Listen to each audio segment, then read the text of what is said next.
weekly dose of Wayne's Comics.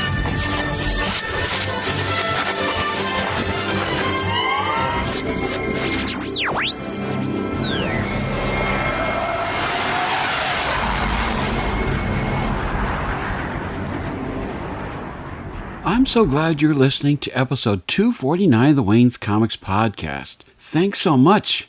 This week you're going to enjoy a great conversation I had with Sebastian A. Jones, the founder of Stranger Comics and one of the driving creative forces behind Niobe, Dusu, and several other books that their company's doing. And I like to think that they put the diverse in diversity, which if you've listened to this podcast in the past, you know I'm big on that kind of storytelling. We talk about how the books came to be and what kind of things he has in mind for the future, as well as diversity in comics, including building a universe around a strong female character. Another thing I'm sure you know I'm very excited about. He talks about how we can access his books and ways that we might be able to find his work in the future. So I'm sure you're going to enjoy what he has to say. There's a lot to get to, especially this week. So let's get to it.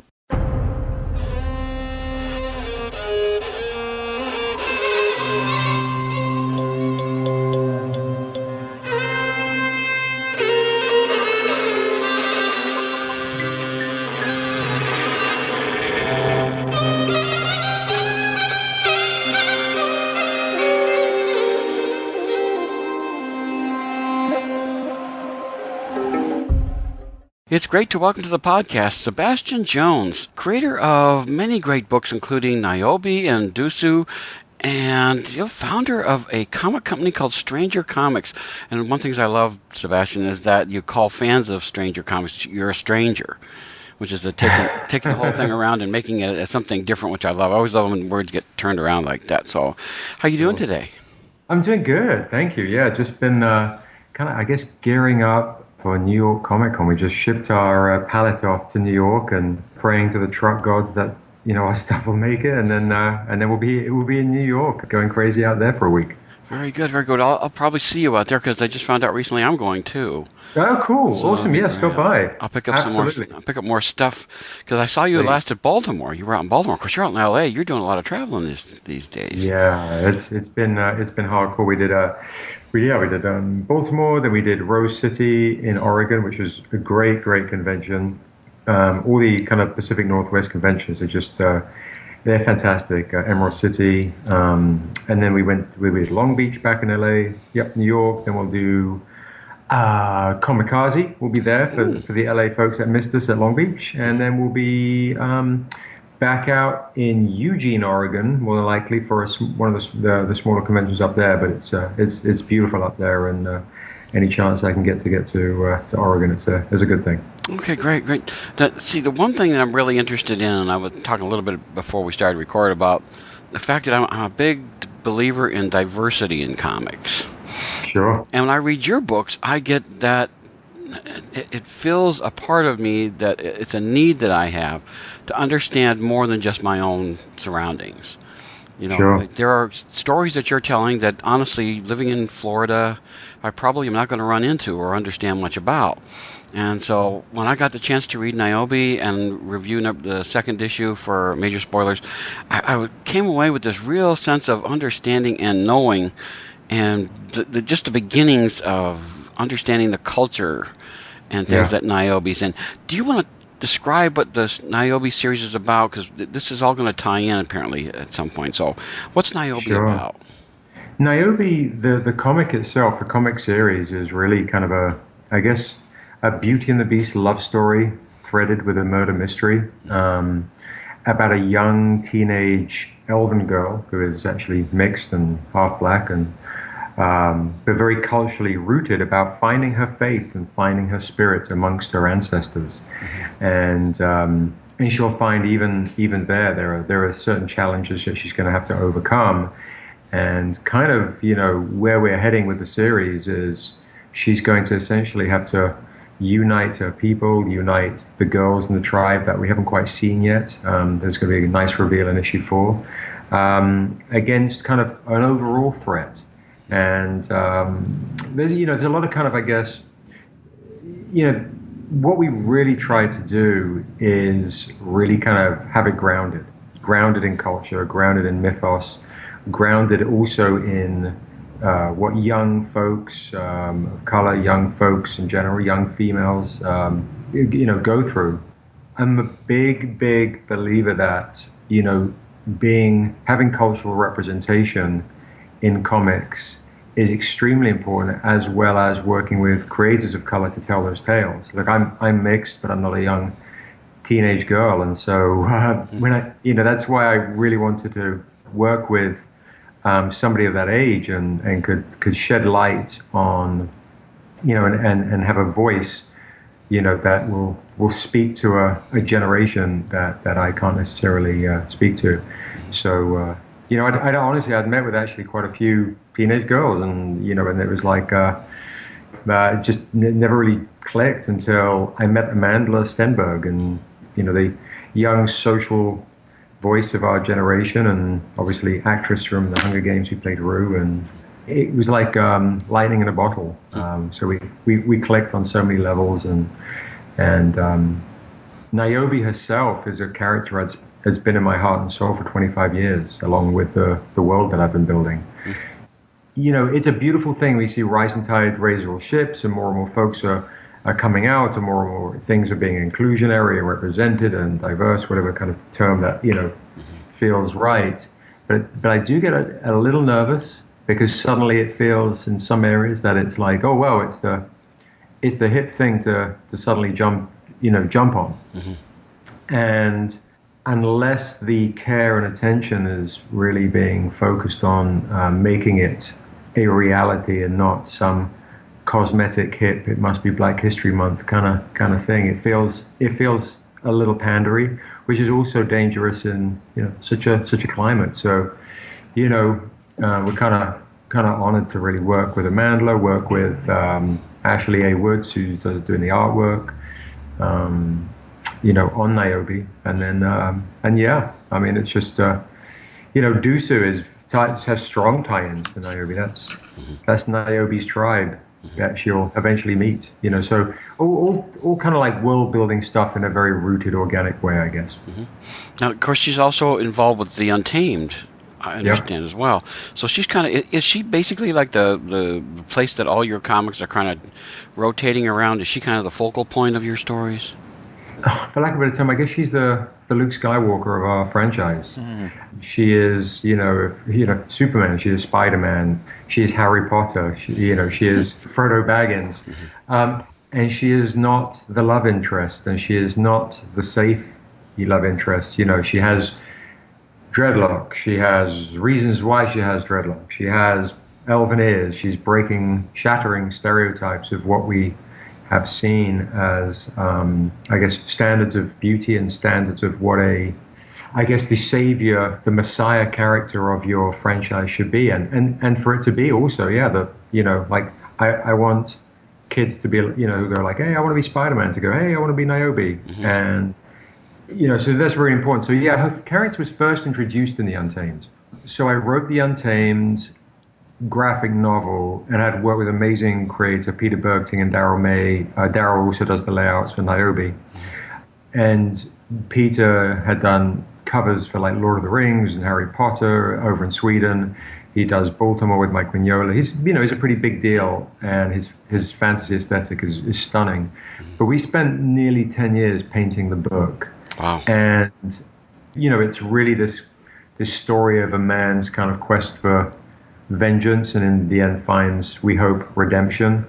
And she becomes this man's kind of conscience, and then it becomes this kind of bait and switch. We're following him, who we feel obviously is a hero, and he is. The big reveal is it's actually the little girl that becomes his kind of daughter figure, and her father figure. He teaches her how to kill, and she teaches him humanity.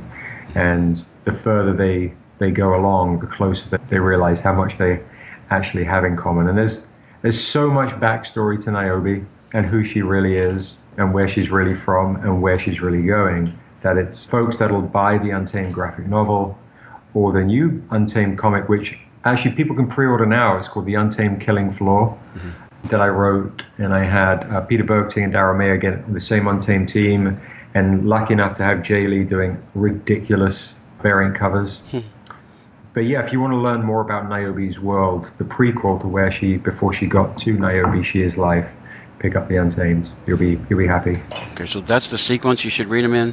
Number 1 should be the Untamed, and then get into Niobe, and is Dusu after that, and then the new Untamed? Yeah.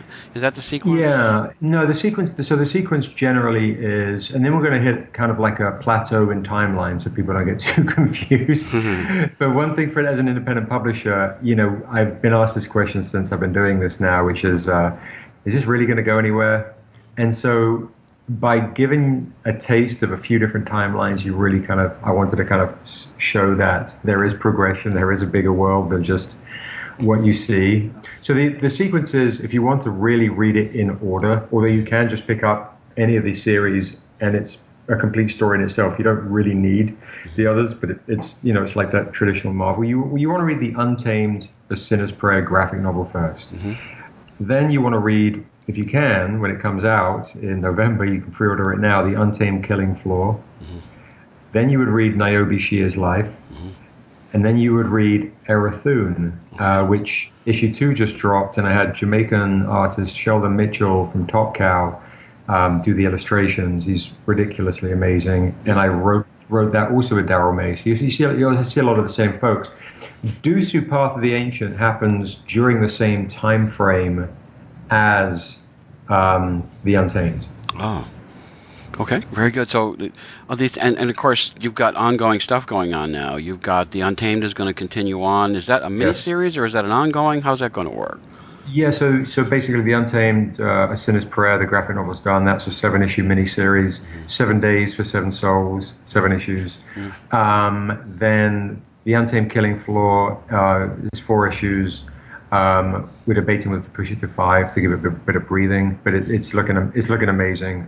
First issue's done in the can. I mean, it's just crazy. And the Niobe She Is Life, we will be doing a series of miniseries. So this is Niobe She Is Life. Then we will do Niobe She Is Death. Then we will do Niobe She Is Spirit. And then we will do Niobe She Is God. There's a lot of very powerful imagery and a lot of big reveals for the Niobe fans that are actually not going to see it coming. Should knock their socks off. Great. Sounds all great. Now, Thank you. You've mentioned the things about the art, and I do want to talk about the artwork because I think the stories are well written, and the art. There's a lot of times I've noticed, like in your scripts, that you let the artist tell the story rather than, a lot of comics will say, meanwhile, back at so-and-so, she decides she's got to go and kick somebody kind of stuff. But Right. You don't do that. You let the artist, a lot of the time, tell the story, which, it's great, powerful art, kind of a painted feel a lot of the times to it. And you do feel transported there, when you're in the middle of reading it and things like that. And there's so much about the art that I really enjoy, and those are the kinds of things that jump out at me. When you guys got together and basically now that you're probably a well-oiled machine by the time these issues are now coming out, is there a purpose? And what kind of things do you want to do? Do you want to use the art to tell the story as much as you can? Do you want to have this kind of painted feel that kind of makes us get in there? It's almost like an Alex Ross kind of a setup. And That's a huge compliment. Oh, it's wonderful stuff. It's just, literally every time I read these things, I'm just like, wow. The fact that it's painted doesn't take away from it. It's still a lot of action happening, and I feel the motion and movement in it. Because a lot of times paintings will have this static feel to it. Right. But your stuff doesn't have that. And I'm just kind of curious, because as great as the scripting is, the artwork, I think, even makes it a little stronger because of, the times, and they always say that a good writer knows when to shut up and let the artist do this stuff. Right. And I noticed you do that a lot. And so I was just kind of curious obviously you guys bring all these things together. Do you, when you put together, do you write a script? Do you give it to the artist? How does that work? Do you work on the stories together? How does that happen? Yeah, when I'm a big believer in each project, each book should have its own sense of self and sense of dignity. Probably my biggest influences or inspirations is Kurosawa and Sergio Leone. Musically, it's like Coltrane, and he always said, playing the saxophone because words would get in the way, and I always thought that was so eloquent. And as much as I love to hear the sound of my own voice, it really is finding those moments where quietness, allows the reader to listen.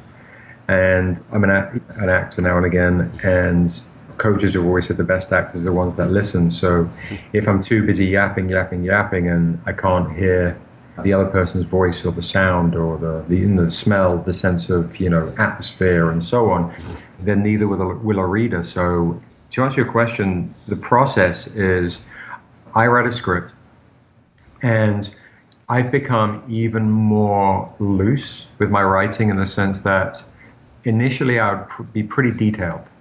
And I would have little thumbs, and sometimes I still thumb certain scenes. I have strong images that I want to see, and I'll thumb stuff down.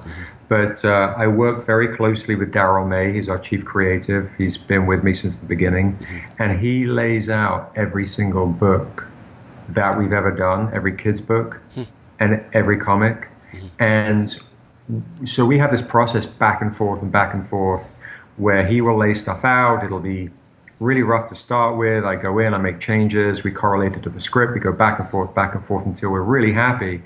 And then we send it off and then we also go that with our editor, Joshua Kozine, to make sure everything kind of fits on the right panels. And it has that sense of pacing, that sense of stillness and quiet and calm before the storm and so on.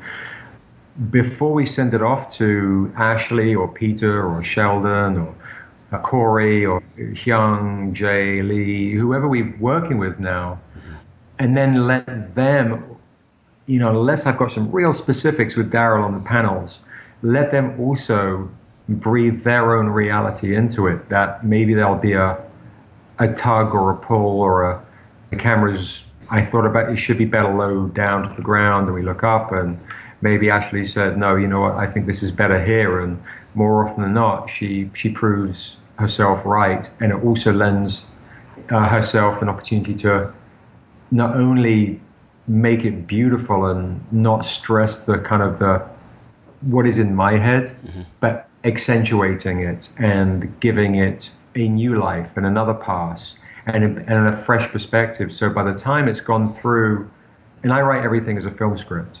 So as soon as it's gone through the film script draft, and Daryl has done his rough layouts, and then he's done his polished layouts, then our artist does their line art, and then they do their coloring. It's a pretty great system, and it alleviates a lot of errors, and it allows me as a writer and Daryl as a creator and the other creatives, whatever. But it certainly allows me the overall kind of flexibility or parameter, I should say, within the framework of the world, and Daryl as well, because if we know what's going to happen in issue 4 on a book that hasn't come out yet, but we're currently setting it up on issue 4 of Niobe, and no one else knows, it's kind of that, it's like taking an approach to writing a novel. Everything is mapped out. So when people start picking up future books that we have, they'll go, oh my God, and they'll want to reread Niobe Shear's life to go, oh my goodness, I didn't see that. Very cool. Now, of course, I've got to ask you, the universe that Niobe and all these things live in, is this our world? Is this a different world? Because it's a little tough for me to figure out. I don't mind plunging into it. I'm glad to get into it, and I get lost in the story. But every once in a while, I wonder: is this our world? Is this its own universe? What's the setting for all these? Yeah, it's its own fantasy universe. It's a very multicultural fantasy universe. So it's, you can think of your, I guess, classic Game of Thrones or Middle Earth, Lord of the Rings, which is kind of what I grew up on, World of Warcraft, et cetera, et cetera. So it is a fantasy universe. I think the difference is where people, especially folks that have picked up The Untamed and maybe just Niobe, is the introduction is very low-brow fantasy, as in it's not got lots of wizards casting fireball spells and those types of things. So, and the mood and atmosphere of the first books that we're putting out is very small, very one-horse town, very, it could have been set in the medieval times, or, that kind of looks like West Africa maybe, or some kind of our world's mythology and so on.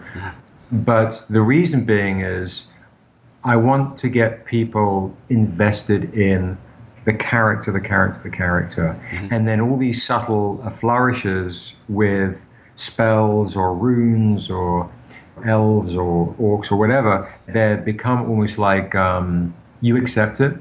It's kind of like when you watch Star Wars, you're thrown into the thing, and then I guess I'm in a science fiction universe, and that's okay. But it's secondary importance to me. Primary importance is the character and somebody having an emotional connectivity. But the good stuff is we spent 25 years creating the world, so that's why there's a richness to it, so it feels tangible, I guess. Now, of course, you live right into my next question, which was to develop a whole universe around a female character, which is in comics is almost unheard of. You know, most comics said like DC's built around Superman, and the Marvel was built around the Fantastic Four. There was a woman in there, but she had bad hair days and all that stuff, so it wasn't really something that you can. Niobe, as you've already talked a little bit about, is a very different character. Did you want that to happen? Because, you know, there's always a lot of discussion about whether cultures were based around the man who went out hunting or the woman who managed the house while he was out having fun. What were you trying to do with Niobe as far as like talking about woman characters and maybe like a woman's place in comics even? Yeah, I mean, I think it comes back to my childhood, honestly, when I would read comics, and I would read Lord of the Rings, I'd read The Hobbit, and it always kind of astounded me that, I guess I was a bit of a romantic at heart, and it always astounded me that the female leads were extremely rare, and if they happened, it felt almost like they had a moment, and then it was back to being in their place. And then on top of that, you know, people of color, the brown folks, you know, in Lord of the Rings, they were always the baddies. And in comics, at times, it felt a little exploitation, riffing, and it just didn't feel honest, you know, rooted. So it's a very conscious decision, honestly. It always has been for Niobe to be our hero. I mean, I guess I romanticized about the character as a little boy. You know, as a teenager, like what's the ideal girl who is also flawed. And that's the beauty of bringing Amanda on board, is after the Untamed is allowing Niobe to also make mistakes. You know, she's a kid, she's a teenager, she's going to make mistakes, and say dumb things here and there, and say, you know, and then have, relationship struggles with the goddess of healing and light who she talks to, so kind of like a surrogate mother. That's problems with the folks, you know, like every teenager. But it's this I guess this fine dance of having a superficial character, you know, not superficial, but a fictional, fantastical character that folks are going to want to be and see themselves as, and making that character also have relatable problems, and also putting her in scenarios which aren't entirely, not relatable to the problems that many girls or folks of color face today. So, like, you know, it's not entirely uncommon for me to be at a booth and have folks coming up to pick up Niobe, and some actually scream, hug me, jump up and down. Some folks literally burst into tears.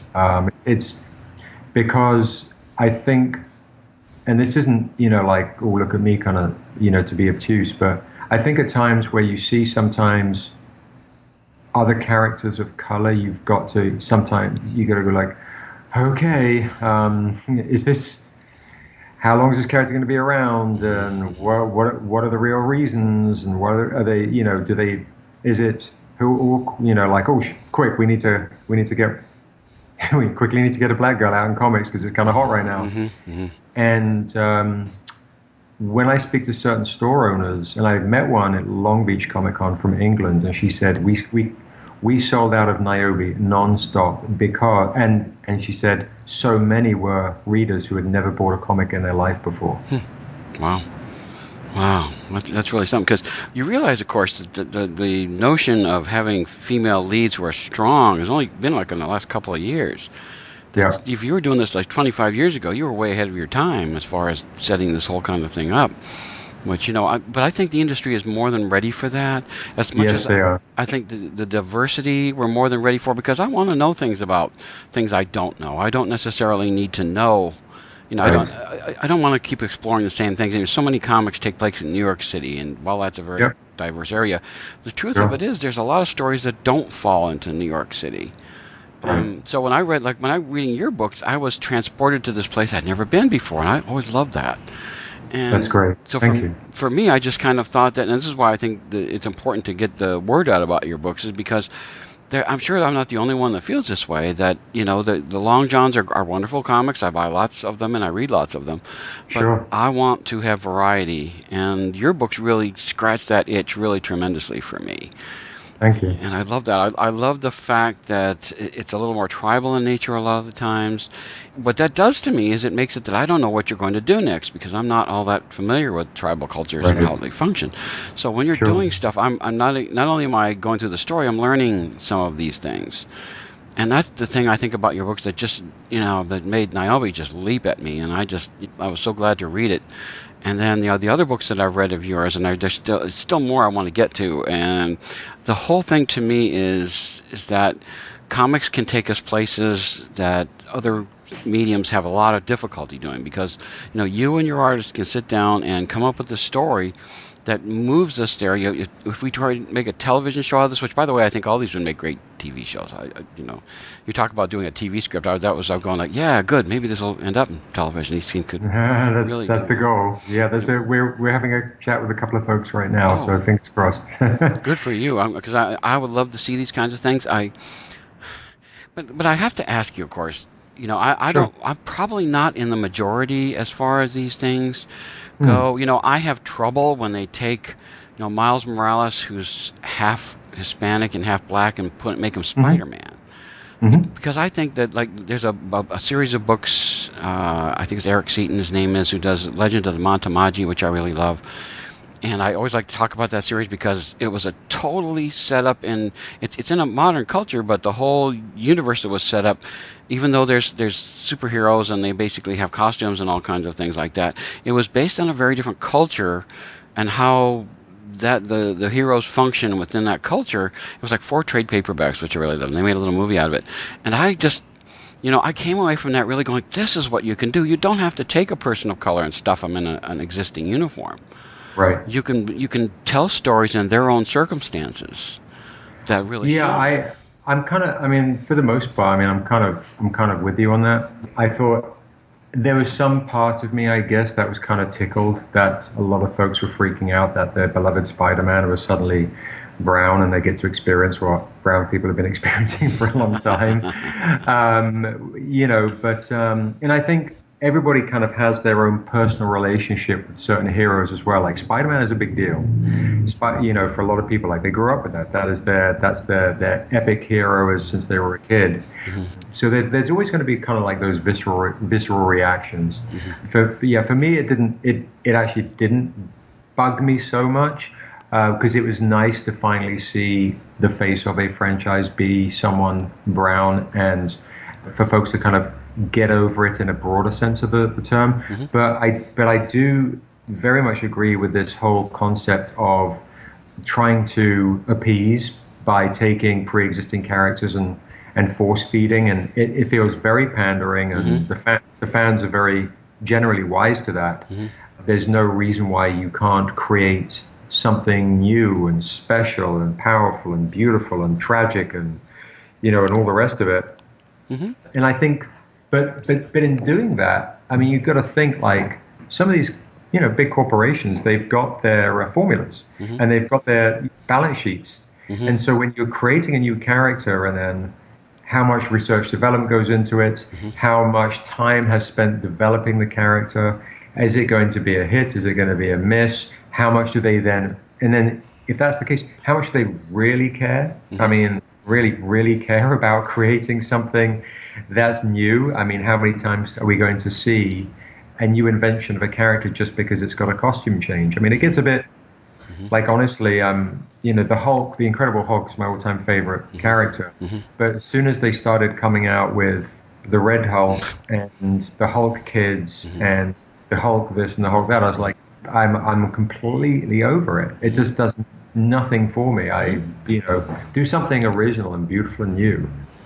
So yeah, so that's also honestly again worked, I guess, to our advantage with people freaking out when they come across Dusu and Niobe, and also for folks that want to experience a bigger world. Erathun is actually set in Herdefang, which is our Scandinavian region. So you can see that, because there's that, a lot of times too, like, so when you have white folks come into the convention table and then it's like, okay, so what? This is all set in only in these areas? Like, no, there's a big world. I just want to introduce you to my world in areas that are not often served, I should say. Not never, very rarely served, and from an organic, reality. But focus on the story as well. See, I was just thinking as you were saying that, a good story is a good story. And good characters are good characters. The setting it's important because it influences the characters in the story in some degree. But the truth of the matter is, like with what you're doing, you bring these characters, you breathe them to life, you make these stories happen, and we care about what's going on and these kind of things. And you don't have to have New York City in order to do that. Absolutely. One thing you said earlier, which before I spaced this, you said you're kind of, we talked about the writing style. There's a reviewer who I love, who's fantastic.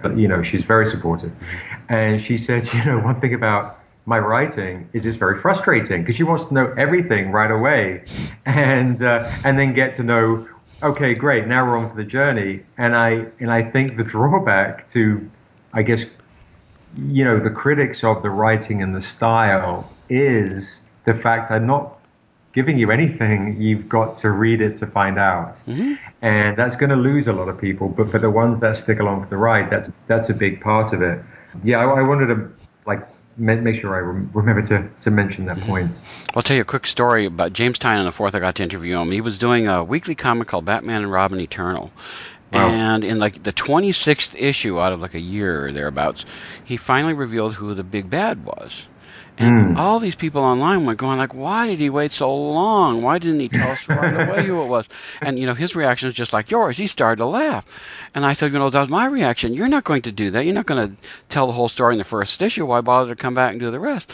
And he said there were lots of stories that were going on. It wasn't only who was behind all this. There were other stories to tell that all this stuff came together into that.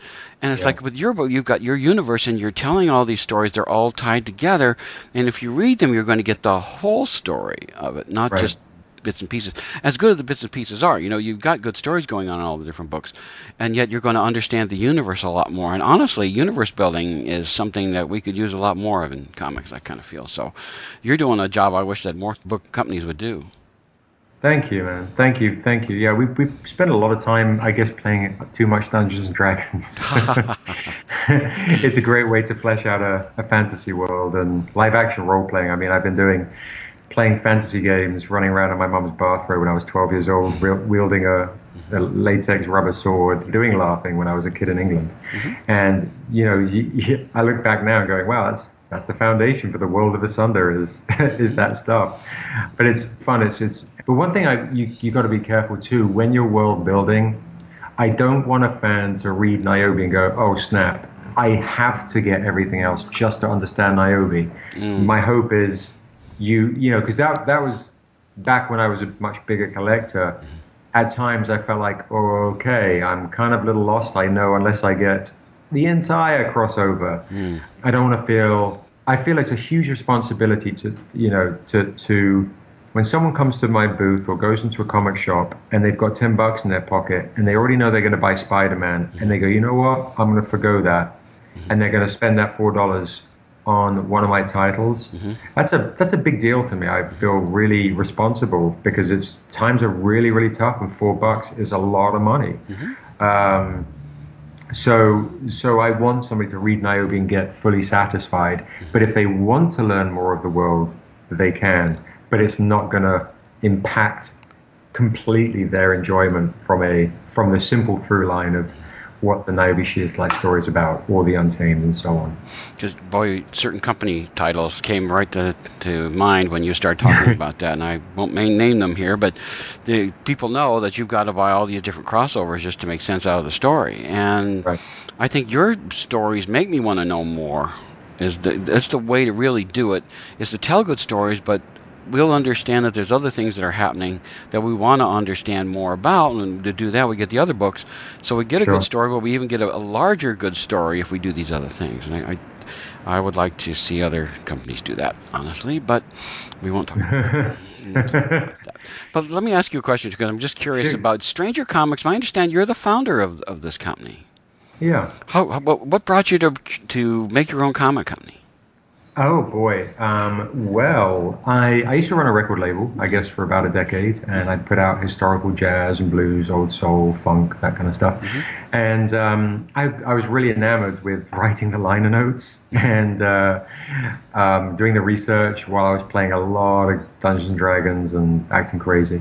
But I always had this idea. I wanted to write a screenplay. I was a huge, cinema fan, and as well as comic reader and book reader and so on.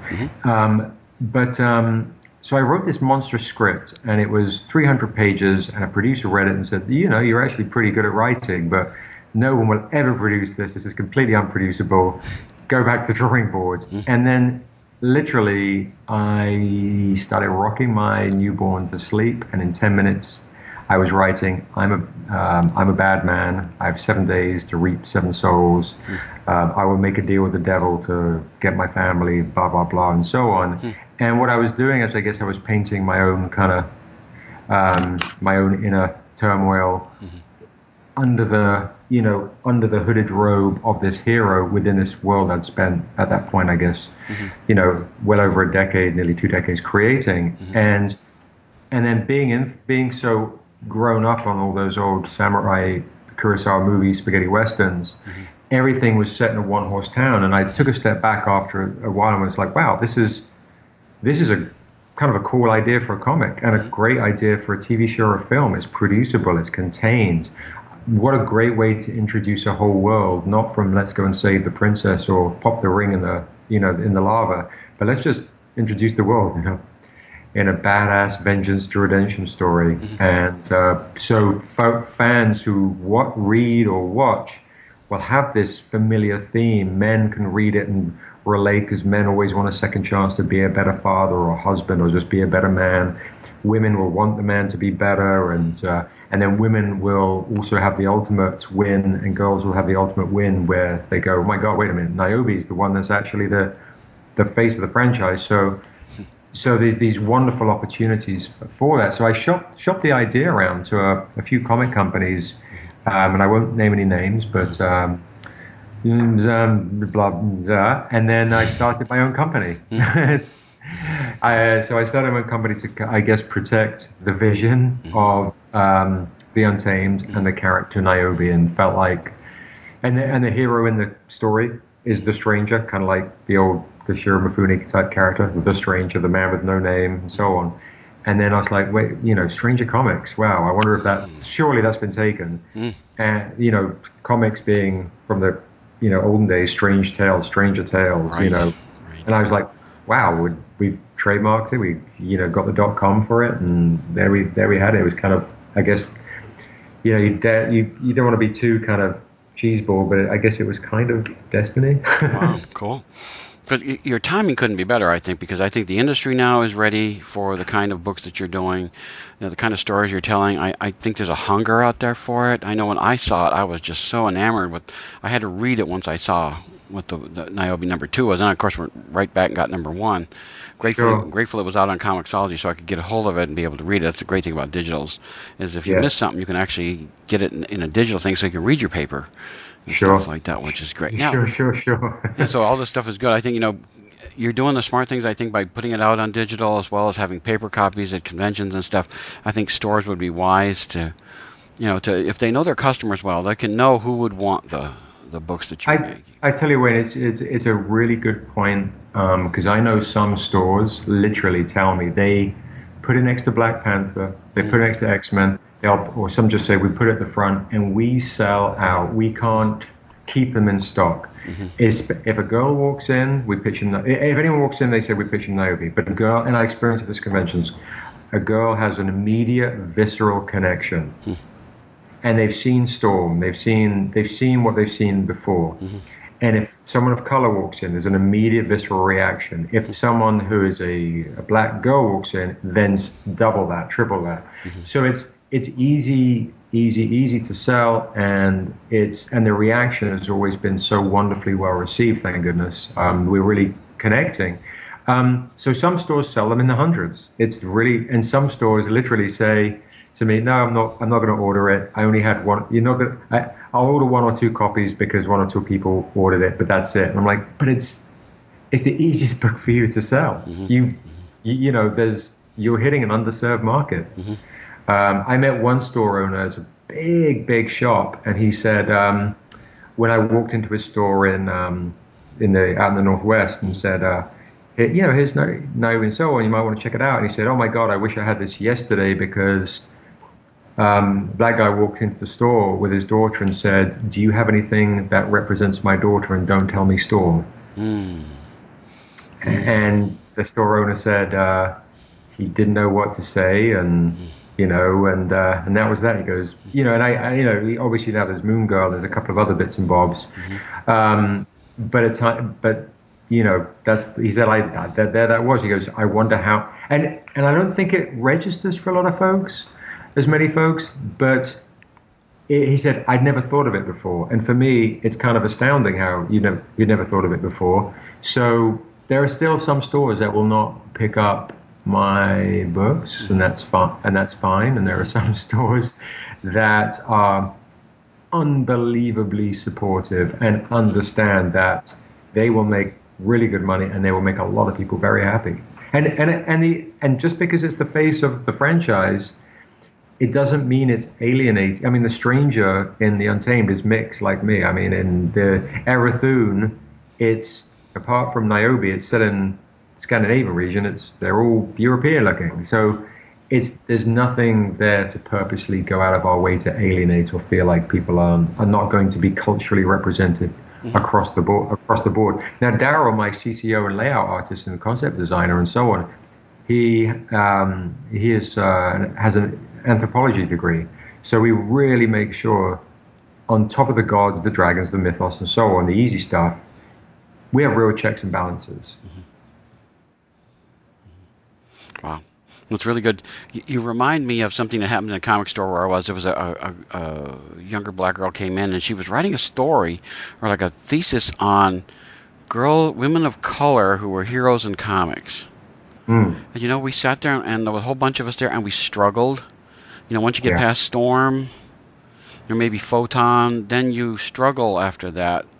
Yeah, Photon, Miss Marvel. Yeah. Because she's only recently become a girl of color. But we sat there for the longest time struggling. And there was a couple, they don't leave jump to mind right now, but she went out with about 4 or 5 names. Yeah. I mean, a few spring to mind, but but it's not. I mean, when you're struggling to get past the amount that you can count on one hand, and then you go, okay, not just black folk, but Asian girls,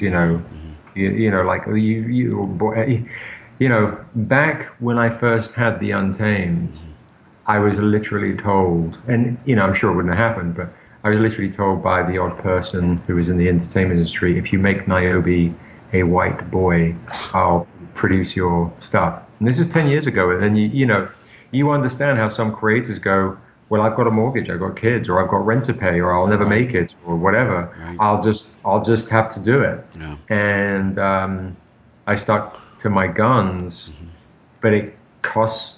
It's not like Dusu, part of the Ancient. There are people that read that and they go, they think that's our best written title. But I haven't had one mainstream reviewer give me a review on it. Wow. I'll have to write a review then. Is what I'm going to have to do. That'd be great. About that, and we'll put that in there because you've got 3 books of Dusu out, right? 4. We have all 4. 4. Okay, the 4th one. Oh, that's right. See, I've got to catch up. I've only got number 1. I was a little low on dough in Baltimore, and I only got number 1. When we get to New York, I'll have to buy some more of those. Catch up on these good things. Thank you. I'll make sure. And your stuff comes highly recommended. Honestly, whatever I've read of your stuff has always been thoughtful. It's always been. It hasn't been slow. It's been engaging. The characters are interesting, and regardless of skin color stuff, you can relate to them. It's all something that people can understand and do. And so, to me, I think that your stuff, I think you couldn't have timed this better if you tried than to do it right now, because this, I think, is a time when comics are looking to expand and looking to grow.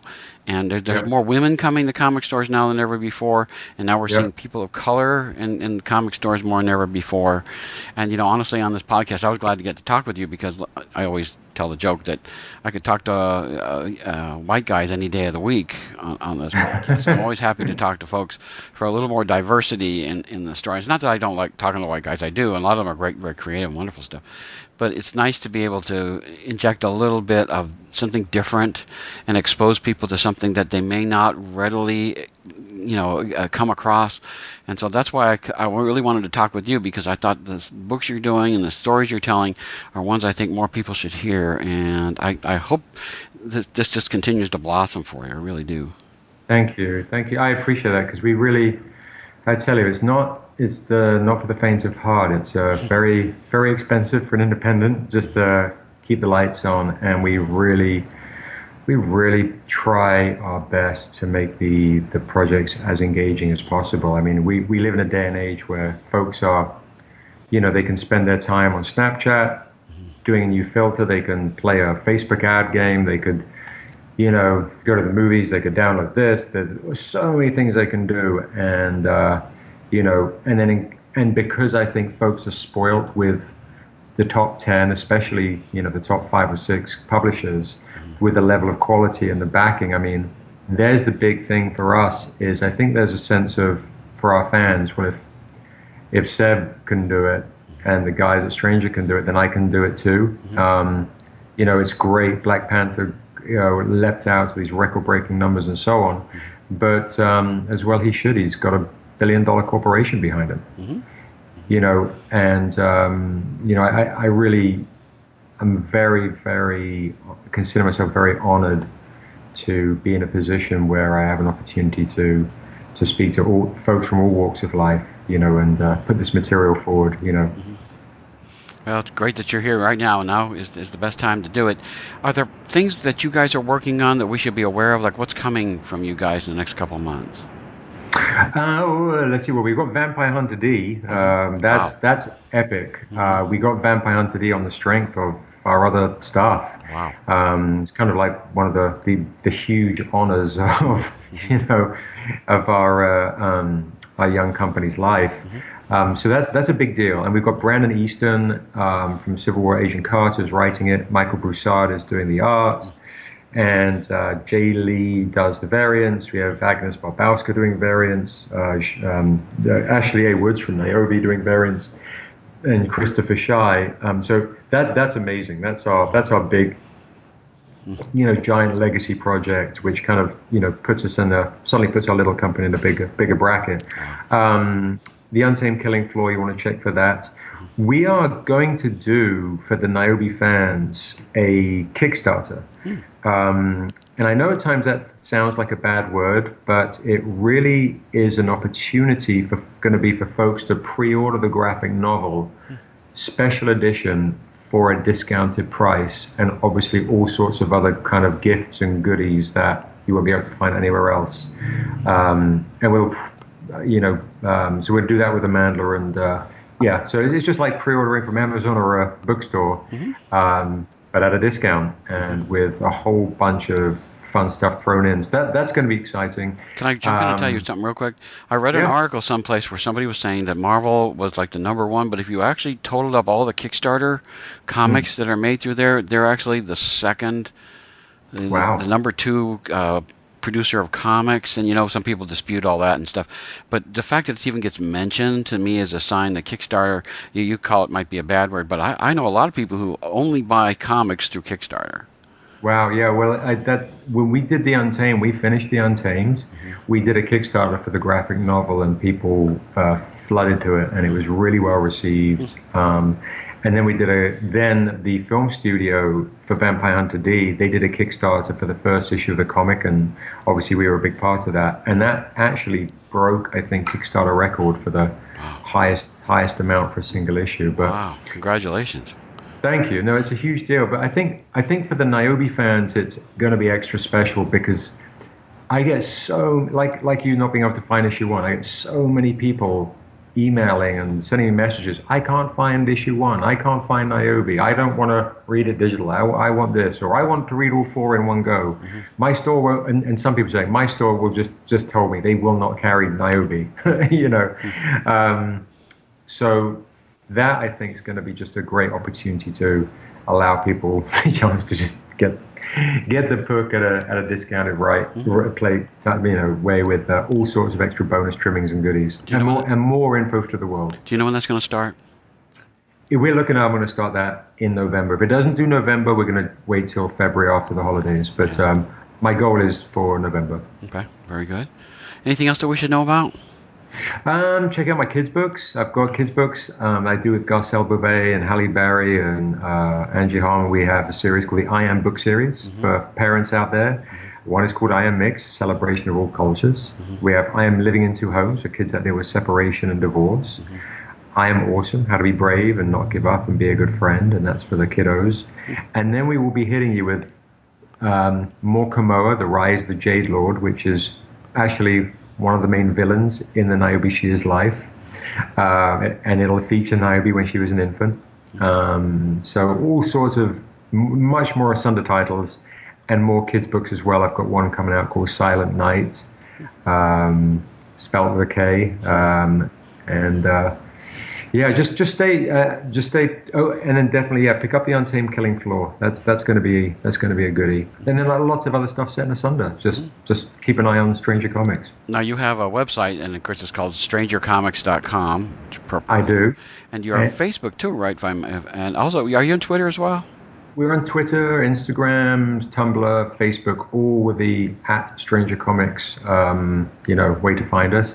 And our Stranger Comics website is actually in the process of getting updated, but it should be updated by Monday and mobile friendly and looking a lot cleaner and user friendly by Monday next week. Great. Well, Sebastian, you're doing wonderful stuff and a terrific job. I think you're part of the pie of the whole comics industry. I think it's going to only enlarge as time goes along, as you meet the needs that a lot of people are having for different kinds of stories and different kinds of characters that are good and well thought out and stuff. So, man, keep it up, Sebastian, and thank you. Hope I get to talk with you again because this is a lot of fun to talk with you.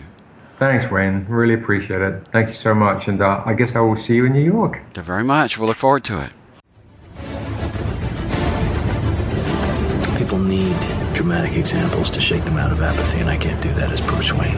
As a man, from flesh and blood, I can be ignored, I can be destroyed, but as a symbol. Get the latest from the comics universe. News, interviews, previews, and reviews.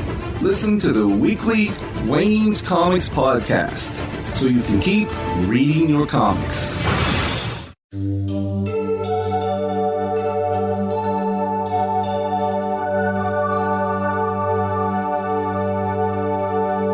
And that's it for this week. Next time, be here for episode 250 with our special guest Neil Adams, who I'm sure you're going to want to listen to. But until then, keep reading your comics.